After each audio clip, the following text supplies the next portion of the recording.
Yo, what is going on? Welcome to the second gambling show. The first one wasn't really a whole gambling show, but this one we have three locks. Three locks this week. They all feel like trap games. I'm scared of all of them. But the first game where my gut is truly, genuinely speaking to me here is New England +2. That's the line that I got. I think they might be +1.5 now. So if you want to call it +1.5, that's whatever. But New England +2 feels like the lock of the week in Miami. It almost feels like a trap line. It almost feels like a trap game. It feels like Vegas knows something I don't. I think the Dolphins are, let's just say, a sinking ship as of this moment. I think the Dolphins' season is already over. They're having players-only meetings after week one. I think Mike McDaniel has lost the locker room. I think apparently Tyreek Hill was like allegedly almost on the block, and they didn't get a single call for him. I think that the GM and the front office wants Mike McDaniel gone, wants Tyreek gone, and might want Tua gone. I think that Miami is cooked. I feel like New England is a better coach team, have the better quarterback probably in this game, have the better defense. Now, the wide receiver core obviously is not as good as Miami's. I think that their run game can be close to the same. And I think their defense is just clearly better than Miami's. I know this is a road game in Miami, and Miami has always had some. They used to beat Brady a lot too, so it's going to be tough. It's going to be hot. I think that the Dolphins are done for. I think that their season is nothing but going down the shitter from here on out. So I'm going to give you a pick, and then I'm going to give you a game that I would stay away from personally. And one of those games that I think that you should stay away from this week is Lions Bears. I was debating taking the Bears here +6.5. It feels like it's a division matchup. You take the team with the 6.5 points, you're probably more likely to win. But the results of Commanders Packers coming out Thursday has informed me that maybe the Lions are not as bad as they looked in week one. I would stay away from this game. It's in Ford Field. That place is going to be rocking. Caleb historically has played good against the Lions, so don't get me wrong. This could be a place to bet the Bears. I thought about it. Me personally, I'm going to stay away from it because we don't really know how good the Lions are yet. Week one, preseason, I was like, I don't think the Lions are going to be that great. I think I still had them winning the division, just winning like 10 games and winning the division because I wasn't huge on the Packers until the Micah trade. But week one, they got smacked by the Packers. But then the Packers went and put the smackdown on the Commanders too. So maybe the Packers are just world beaters and the Lions are still a good team. The Bears were underwhelming in week one, but also I think it was a bit of an outlier, and I think that the Bears are going to be good this year. So this is a game that I would stay away from. I could see this going either way. I could see the Lions coming out and showing that they're still way better than the Bears and kicking the shit out of them. Or I could see the Bears being like, well, Ben Johnson revenge game. Caleb always plays well against the Bears. That's a game that me personally, I'm not going to touch it. The second lock of the week, personally, this also feels like a trap game, and I'm scared as hell to bet this game. Broncos -1 in Tennessee, or not in Tennessee, in Indianapolis. 1.5 technically, but the line I got was -1. I think that this is an insane line. I don't care how good the Colts looked in week one. I think that was a function of the Colts being a little bit underrated and Daniel Jones being a little bit underrated, but Miami being significantly overrated. And I think that that is a trend for the first 2 weeks of football. Is a team that kicked the shit out of Miami is getting thought of like they're now some great team, and Miami is getting thought of like they're going to beat the Patriots.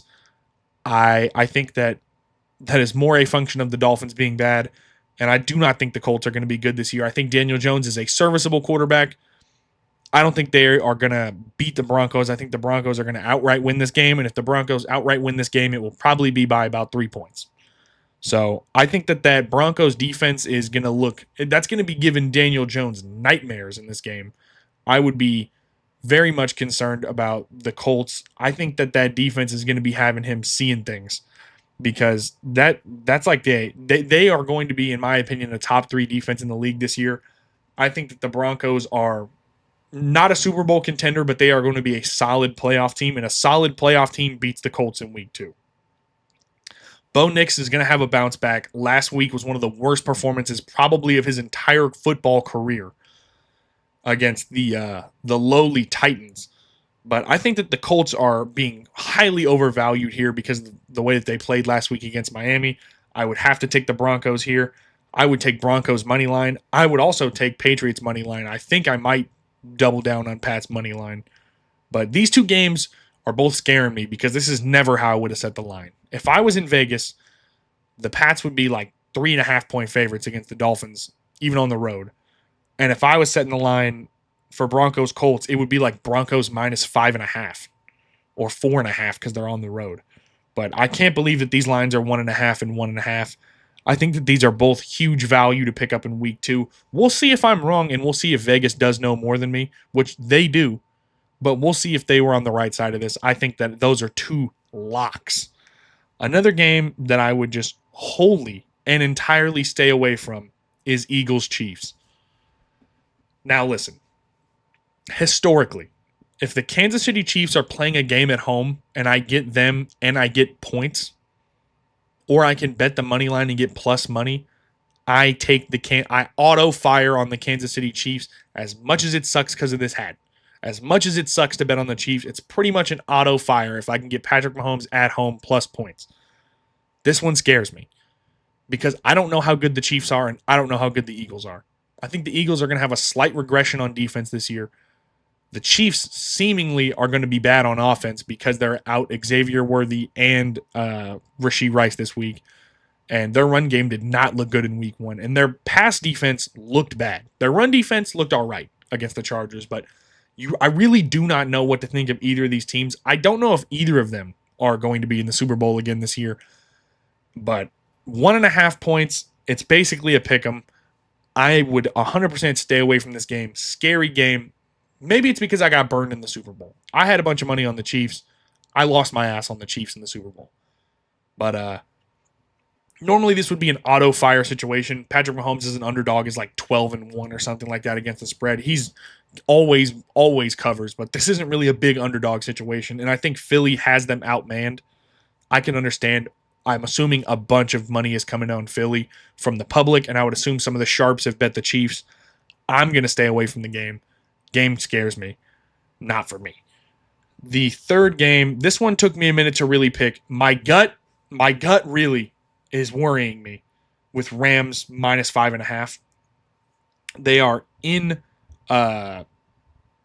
Tennessee.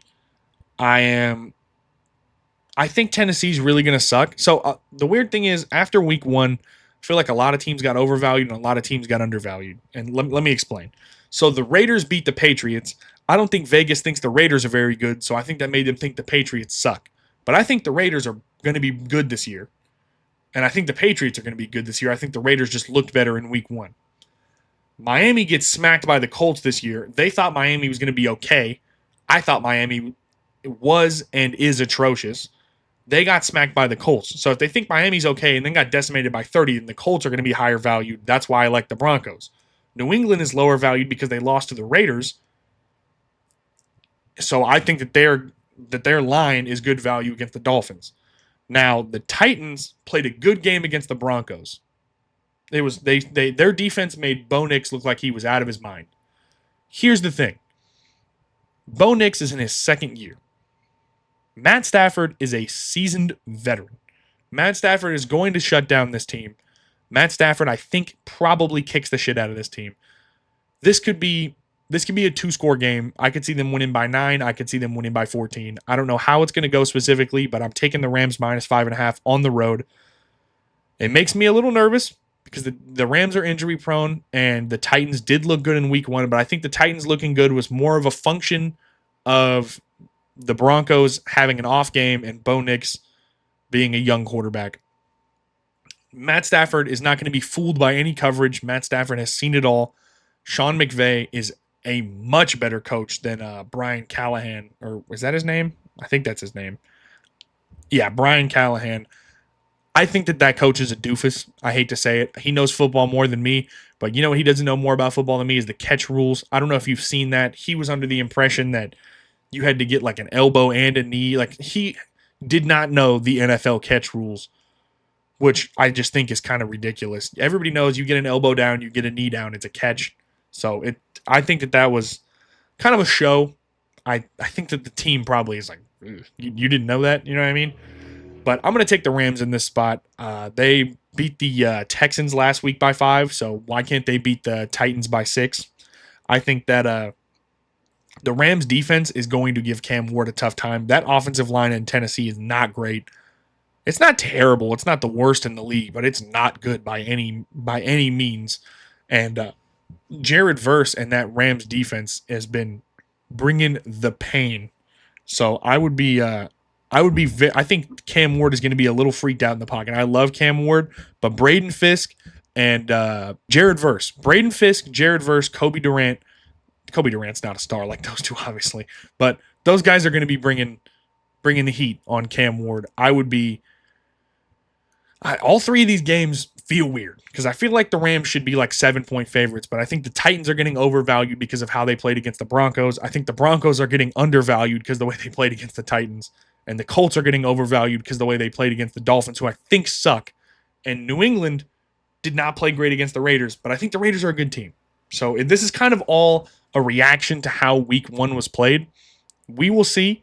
I think these are 3 locks. My final game that I would stay away from, this game scares the shit out of me. I've thought about it like 10 times, but I can't bring myself to do it. The Browns getting 11.5 points at home. Or no, on the road in Baltimore. Do not bet on this football game. I'm telling you right now, if you bet on the Ravens, you watching this, if you bet on the Ravens, the game is going to be like 17-10. If you bet on the Browns, this game is going to be 56-2. I don't have an explanation. I don't know how to make it make sense. But you whoever's watching this clip, you whoever's watching this podcast, if you bet on the Ravens, the game is going to be 17-10. And if you bet on the Browns, it's going to be 47-3. I'm telling you right now. Whatever you do, it's going the other way. Because the Browns are getting 11.5 points in a divisional game, and they have a good defense. But the Ravens just lost a thriller, a game they never should have lost. Derrick Henry fumbles the ball away. He's going to come into this game running like a maniac. Lamar Jackson has been hearing the shit. He's going to come out, and he's coming to play. That said, it's 11.5 points in a divisional matchup. I don't like it. That game scares the shit out of me, and I know whichever way I bet, it'll go the other way. If I take the Baltimore Ravens minus 11.5, all I'm going to be hearing Sunday morning, and the Ravens have really just come out with their hair on fire in this game after that loss to the Bills. They're really trying to avenge that, and they're up 47-2. Obviously, it would be 3, but you get what I'm saying. Like, it's just going to be a ridiculous. And if I bet on the Browns, and I take if I take the Ravens minus the 11.5, it's going to be like, well, these division rivalry games, they are always tough, and you can, as much as you can count on the Ravens to beat up bad teams, you cannot count on them to beat up the Browns and that defense, and that's going to drive me nuts. I'm staying away. I can't do it. Sneaky pick, Raiders plus 3.5. I'm not going to do it. I'm too much of a pussy. Raiders plus 3.5.